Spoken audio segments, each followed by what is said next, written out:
నమస్కారం, AC news కి స్వాగతం. అతి త్వరలో తెలుగుదేశం పార్టీ కూటమి ప్రభుత్వం అధికారంలోకి రాబోతుందని టీడీపీ, జేఎస్పీ, బీజేపీ నాయకులు, కార్యకర్తలు ధైర్యంగా ఉండాలని, వైసీపీ చేస్తున్న ఫేక్ ప్రచారాలు చూసి ఎవరు ఆందోళన చెందవలసిన అవసరం లేదని అద్దంకి శాసనసభ్యులు గొట్టుపాటి రవికుమార్ అన్నారు. అద్దంకి పట్టణంలోని నాగులపాడు రోడ్లో ఉన్న కామేపల్లి కళ్యాణ మండపంలో ఆదివారం తెలుగుదేశం పార్టీ విస్తృత స్థాయి సమావేశాన్ని నిర్వహించారు. ఈ కార్యక్రమంలో ఎమ్మెల్యే రవికుమార్ పాల్గొని మాట్లాడారు. వైసీపీ ప్రభుత్వంలో అందరూ ఇబ్బందులు పడ్డారని, ఇటీవల జరిగిన ఎన్నికల్లో ఉద్యోగులు తెలుగుదేశం పార్టీకి అనుకూలంగా ఓట్లు వేశారని, వచ్చేది కూటమి ప్రభుత్వం అని రవికుమార్ ధీమా వ్యక్తం చేశారు. చంద్రబాబు, పవన్ కళ్యాణ్, బీజేపీ నేతలు కలిసి ఏ విధంగా కష్టపడి పనిచేశారో అందరికీ తెలుసని, గడిచిన 5 సంవత్సరాలలో రాష్ట్రంలో ఉన్న ప్రజలు ఎన్నో విధాలుగా ఇబ్బందులు పడ్డారని, ఉద్యోగస్తులు కూడా తీవ్రంగా ఇబ్బందులు ఎదుర్కొని నష్టపోయారని, అద్దంకి నియోజకవర్గంలో ఉద్యోగస్తులు ఈసారి తెలుగుదేశం పార్టీకి సహకరించాలని, ఎవరు ఎన్ని చెప్పుకున్నా రాబోయేది తెలుగుదేశం పార్టీ కూటమి అని, తను కూడా అద్దంకి నుంచి మంచి మెజారిటీతో గెలుపొందనున్నారని రవికుమార్ తెలియజేశారు.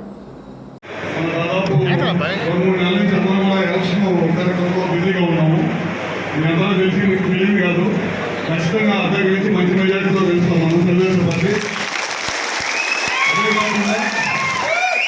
అదే కాకుండా చంద్రబాబు గారు, అదేవిధంగా పవన్ కళ్యాణ్ గారు, బీజేపీ నాయకులు అందరూ కూడా కలిసికట్టుగా పనిచేసి రాష్ట్రంలో నలుమూలలా తిరిగి ఏ విధంగా పనిచేసిన సంగతి మనందరం కూడా మర్చిపోలేదు. ఎందుకంటే 5 సంవత్సరాలు జగన్ పరిపాలన ఏ విధంగా సాగిందో మనందరికీ తెలియదు కాదు. చాలామంది రాష్ట్రంలో మన నాయకుల్ని, మన కార్యకర్తలే కాకుండా అందరూ కూడా ప్రతి ఒక్కరిని కూడా ఇబ్బంది పెట్టిన ప్రభుత్వం ఏదో ఉందంటే జగన్ రెడ్డి ప్రభుత్వం చెప్పడంలో ఏమాత్రం కూడా సందేహం లేదు. ఎందుకంటే మన నాయకులు కూడా 50 రోజుల పాటు జైలు వేసిన ప్రభుత్వం ఏదైనా ఉంటే జగన్ రెడ్డి ప్రభుత్వం. ఎందుకంటే ఆయన 70 సంవత్సరాల రాజకీయ జీవితంలో ఎప్పుడు కూడా మచ్చబడిన నాయకుడిగా ఉన్నారన్నమాట.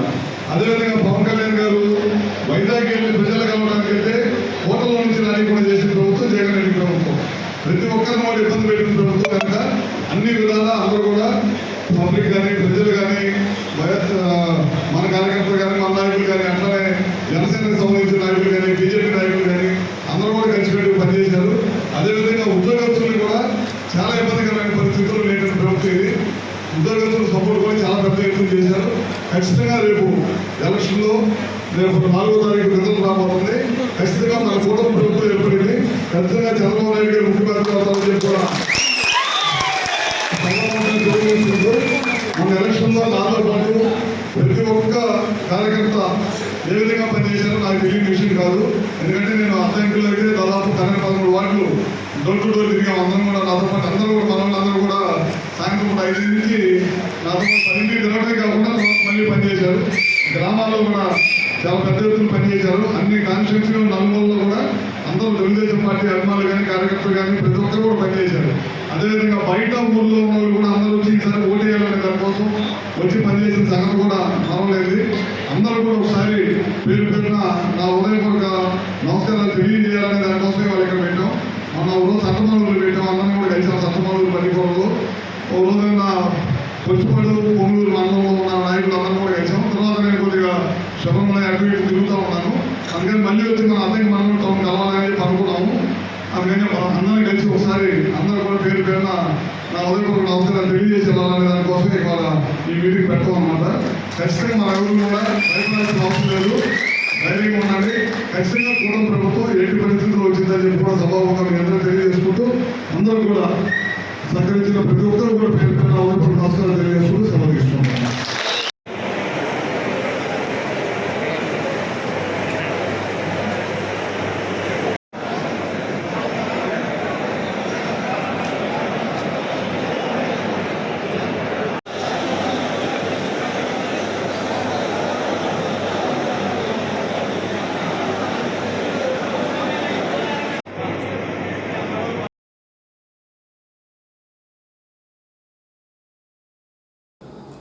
తిరుమల తిరుపతి దేవస్థానం దాస సాహిత్య ప్రాజెక్టు వారి ఆధ్వర్యంలో జూన్ 1వ తేదీన సింగరకొండలోని టీటీడీ కళ్యాణ మండపంలో దాస సాహిత్య వాగ్గేయకారుల కీర్తనల్లో బాపట్ల, గుంటూరు, పల్నాడు జిల్లాల పరిధిలో ఉన్న భజన బృందాల వారికి శిక్షణ ఇవ్వనున్నారని కార్యక్రమం నిర్వాహకులు చెన్నుపల్లి నాగేశ్వరరావు తెలిపారు. ఆదివారం అద్దంకి పట్టణంలోని శిక్షణకు సంబంధించిన ఆహ్వాన పత్రికలను నాగేశ్వరరావు, దానయ్య, శ్రావణ్ కుమార్, భజన మండలి బృంద నిర్వాహకులు కలిసి ఆవిష్కరణ చేశారు. ఈ సందర్భంగా వారు మాట్లాడుతూ సింగరకొండలోని టీటీడీ కళ్యాణ మండపంలో ప్రకాశం, బాపట్ల, పల్నాడు జిల్లాలకు సంబంధించి సుమారు 1000 మందికి పైగా హాజరై వాగ్గేయకారుల కీర్తనలో శిక్షణ ఇచ్చే కార్యక్రమాన్ని నిర్వహిస్తున్నారని, కార్యక్రమానికి ముఖ్య అతిథిగా దాస సాహిత్య ప్రాజెక్టు ప్రత్యేక అధికారి పగడాల ఆనంద తీర్థాచార్యులు హాజరవుతున్నారని నాగేశ్వరరావు చెప్పారు. ఉదయం 10 గంటల నుంచి సాయంత్రం 4 గంటల వరకు టీటీడీ నుంచి విచ్చేసిన ప్రముఖ సంగీత వాగ్గేయకారులచే కొత్త కీర్తనలో శిక్షణ ఉంటుందని, తదుపరి పగడాల ఆనంద తీర్థాచార్యులచే ఆధ్యాత్మిక ప్రసంగం ఉంటుందని నాగేశ్వరరావు పేర్కొన్నారు. ప్రపంచంలోనే గొప్ప ఆధ్యాత్మిక క్షేత్రమైనటువంటి తిరుమల తిరుపతి దేవస్థానం ప్రతి గ్రామంలో, ప్రతి పల్లెల్లో, ప్రతి పట్టణాల్లో ఉన్నటువంటి సామాన్యులందరూ కూడా స్వామివారి సేవ చేసుకునే భాగ్యాన్ని కల్పించాలనే సదుద్దేశంతో గత 40 సంవత్సరాల నుంచి కూడా తిరుమల తిరుపతి దేవస్థానంలో అనేక ప్రాజెక్టులు పెట్టి భారతదేశమే కాకుండా ప్రపంచ నలుమూలలో కూడా అనేక చోట్ల కూడా హిందూ ధర్మాన్ని పెంపొందిస్తూ, అలాగే పల్లెల్లో ఉన్నటువంటి అందరికీ కూడా స్వామివారిని తమ చేతులతో సంకీర్తన కార్యక్రమం చేసుకునే విధంగా తయారు చేసినటువంటి దాస సాహిత్య ప్రాజెక్టుని ద్వారా పూజ్య గురుదేవులైనటువంటి శ్రీ శ్రీ పగడాల ఆనంద తీర్థాచార్యుల వారి సారథ్యంలో గత 30 సంవత్సరాల నుంచి కూడా అనేక చోట్ల అనేక కార్యక్రమాలు పెడుతూ ఎంతోమందిని దాదాపు ఇవాళ తిరుమల తిరుపతి దేవస్థానంలో ప్రపంచం నలుమూలలో కూడా దాస సాహిత్య ప్రాజెక్టుకు చెందిన భజనా బృందాలు అనేక చోట్లకి వెళ్ళి స్వామివారి సంకీర్తన కార్యక్రమాలు, కోలాటాలు, భజన బృందాలతో అనేక చోట్ల ఈ కార్యక్రమాలు చేస్తున్నారు. వారందరూ కూడా తగిన శిక్షణ ఎక్కడ భజనా మండలిని ఏ రకంగా నిర్వహించుకోవాలి, ఎట్లా స్థాపించాలి, గురువు ఎట్లా ఉండాలి, అలాగే భజన మండలి సభ్యులు వాళ్ళు ఏ రకంగా కూడా ఉండాలనే సంకల్పంతో జూన్ 1వ తేదీ అలాగే 2వ తేదీ మన ఉమ్మడి ప్రకాశం జిల్లా, ఉమ్మడి గుంటూరు జిల్లాలో శిక్షణా తరగతుల కార్యక్రమాన్ని ఆనంద తీర్థాచార్యుల వారి సారథ్యంలోనే జరగబోతున్నాయి. దాని సందర్భంగా ఈరోజు ఇక్కడ మన అద్దెంకులో ఉన్నటువంటి కాకానపాలెంలో ఉన్న శ్రీ రంగనాయక స్వామి వారి దేవస్థానం నందు భజన మండలి కళాక్షేత్ర సభ్యులందరి ఆధ్వర్యంలో కార్యక్రమం ఇవాళ ఆహ్వాన పత్రికల్ని ప్రారంభించడం, అలాగే పత్రికాముఖంగా 50 మంది ఎక్కడ చుట్టుపక్కల ఉన్నటువంటి ఈ భజన సమాజాలు అయితేనేమి, కోలాట బృందాలు అయితేనేమి, అలాగే పండరీ భజన కానీ, కురుకుల కోలాటం కానీ, చెక్క భజన కానీ ఎవరైనా భజన బృందాలు ఉంటే వారికి 1వ తేదీ అనగా హనుమాన్ జయంతి రోజున ప్రసిద్ధ సింగరకొండ పుణ్యక్షేత్రం శ్రీ ప్రసన్నాంజనేయ స్వామి వారి సన్నిధిలో గల టీటీడీ కళ్యాణ మండపంలో 1వ తేదీ ఉదయం 10 గంటల నుంచి సాయంత్రం 4 గంటల వరకు తిరుమల తిరుపతి దేవస్థానం మరియు ప్రకాశం జిల్లా లక్ష్మీనరసింహ కోలాట సమితి, తర్వాత అన్ని భజన మండళ్ళు కోలాట సమితితో పంచుకున్నాం. రేపు 1వ తేదీన జరగబోయేటువంటి ఈ యొక్క భక్తి ఉద్యమంలో భాగంగా జరుగుతున్నటువంటి పదకవితా పితామహులైనటువంటి అన్నమాచార్యుల వారు, పురంధరదాసు వారు, త్యాగరాజు వారు, ఇటువంటి గొప్ప వాగ్గేయకారుల యొక్క కొత్త భజన పాటలన్నీ కూడా ఒక శిక్షణా తరగతిలాగా గురువులైనటువంటి ఆనంద తీర్థాచార్యుల వారి సమక్షంలో జరుగుతూ ఉంది. మరి వీటన్నిటిని కూడా కోలాట మాస్టర్లు అయినటువంటి చెన్నుపల్లి నాగేశ్వరరావు గారు, తర్వాత దానయ్య గారు, వీరందరూ కూడా నిర్వహిస్తున్నారు. వీటిలో ఎక్కువగా పాల్గొని ఈ యొక్క స్వామివారి యొక్క కోలాట సమాజాల్లో భజన పాటలు ఎక్కువగా నేర్చుకోవడానికి ఉన్నటువంటి అవకాశాన్ని సద్వినియోగం చేసుకొని ఈ ప్రాంతంలో ఈ కార్యక్రమాన్ని మనం దిగ్విజయం చేయాల్సిందిగా కోరుతాం.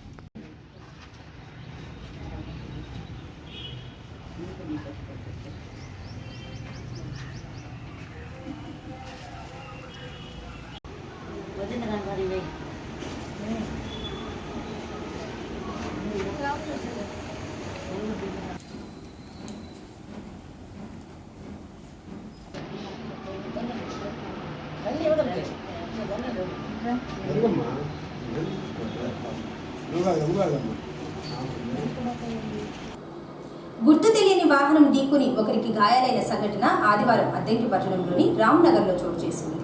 అద్దంకి మండలం నాగులపాడు గ్రామానికి చెందిన జ్యోతి ఆకాష్ రామ్నగర్లో రోడ్డు మార్జిన్లో నడుచుకుంటూ వెళుతుండగా గుర్తు తెలియని వాహనం ఢీకొని గాయాలయ్యాయి. స్థానికులు గమనించి 108 వాహనానికి సమాచారం ఇవ్వగా వారు వచ్చి హుటాహుటిన వైద్యశాలకు తరలించారు. అలాగే అద్దంకి మున్సిపాలిటీలో పారిశుద్ధ్య కార్మికుడిగా పనిచేస్తున్న అంజిబాబు తీవ్ర గాయాలతో అపస్మారక స్థితిలోకి వెళ్లి క్రింద పడిపోగా తలకు బలమైన గాయాలు కాగా స్థానికులు గమనించి 108 వాహనానికి సమాచారం ఇవ్వగా హుటాహుటిన 108 వాహనంలో ఒంగోలు రిమ్స్కు తరలించారు.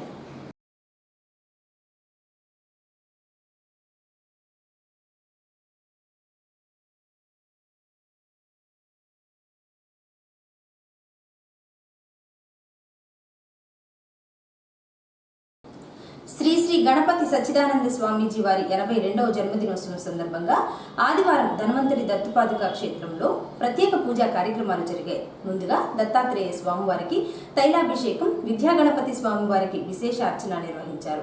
భక్తులు హాజరై తైలాభిషేకం, విశేషార్చనను తిలకించి స్వామివారిని దర్శించుకుని తీర్థప్రసాదాలు స్వీకరించారు. అనంతరం భగవద్గీత పారాయణంలో స్వర్ణ పథకాలు పొందిన అద్దంకి దత్త భక్తులను అమ్మవారి శేషవస్త్రాలతో ఆశీర్వదించారు. శ్రీ శ్రీ గణపతి సచ్చిదానంద స్వామివారి 82వ జన్మదినోత్సవం సందర్భంగా దత్తాత్రేయ స్వామివారికి తైలాభిషేకం నిర్వహించి అలంకరణ తదుపరి ప్రత్యేక పూజా కార్యక్రమాలు నిర్వహించి కేక్ కట్ చేసి వేడుకలు నిర్వహించారని ట్రస్ట్ సభ్యులు ధర్మవరపు శ్రావణ్ కుమార్ తెలిపారు.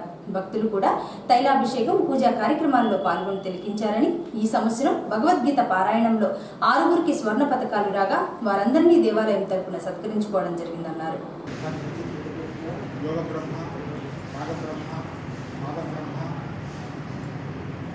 నడియాడే దత్తస్వరూపం,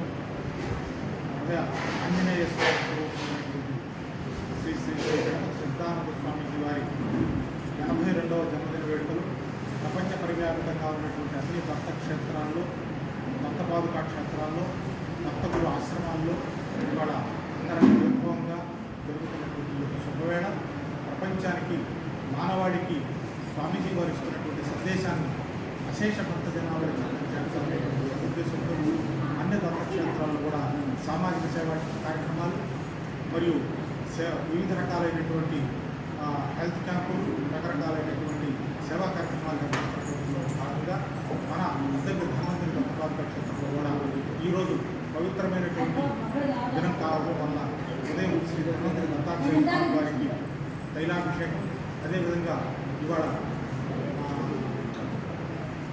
చతుర్థి కారణంగా, ఇవాళ సంకష్టహర చతుర్థి కారణంగా విద్యాగణపతి స్వామి వారికి గరిక పూలతో విశేషమైనటువంటి అర్చన, అదేవిధంగా ఇప్పుడు పూజ్య గురుదేవులకు స్వర్ణ పుష్పార్చన, స్వర్ణపాదుక పూజ, అదేవిధంగా సాయంత్రం స్వామీజీ వారి బర్త్డే కేక్ కటింగ్ మరియు విశేష నామార్చన, గురుగీత, గురుపాదుక పూజ, అదేవిధంగా భగవద్గీత పారాయణ చేసి ప్రపంచ వ్యాప్తంగా దాన్ని ప్రచారం చేస్తున్నటువంటి ఎందరో భక్తులకి మరి భగవద్గీతని కంటగా చెబుతున్నటువంటి వారందరూ కూడా స్వామీజీ వారి వివిధ రకాల మెడల్స్ అద్దంకి ధన్వంతరి దత్తపాదుక క్షేత్రం ఎంతో పుణ్యం చేసుకున్నది. ఈ క్షేత్రం దగ్గర నుంచి వెళ్ళినటువంటి మన భక్తులైనటువంటి 6గురు భక్తులకి విశేషంగా ఈ యొక్క భగవద్గీత పారాయణలో స్వర్ణ పథకాలు రావడం జరిగింది. వాళ్ళను కూడా ఇవాళ మనం స్వామి అమ్మవారి యొక్క శేషవస్త్రాలతో సత్కరించుకుంటున్నాం. ఈ యొక్క కార్యక్రమాలన్నింటిలో కూడా పాల్గొని మరి దేవస్థాన ట్రస్టీలకి మరియు మాతృమండలికి, ఎస్డిహెచ్ఎస్ వాలంటీర్స్కి అందరికీ కూడా సహాయ సహకారాలు అందించవలసిందిగా అశేష భక్తులను కోరుకుంటూ మరొకసారి స్వామీజీ వారి జన్మదిన వేడుకల్లో అందరికీ శుభం కలగాలి, స్వామీజీ ఆశీస్సులు మనందరి మీద కలగాలని కోరుకుంటూ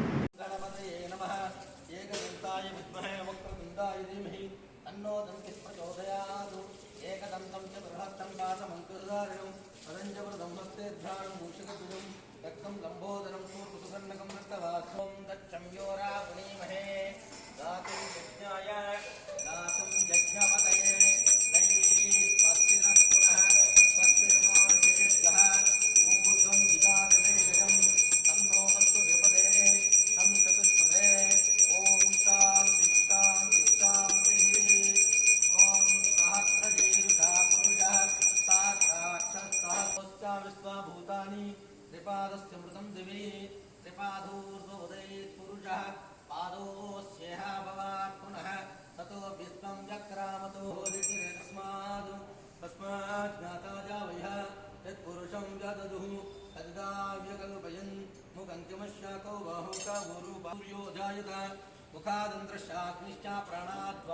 नीलग्रीवायत नाभ्यासनः नमोऽस्तु नीलग्रीवाय द्राक्षाय मीडिते अतो ये अस्यात्वानोऽहं तेभ्यो कर्णमः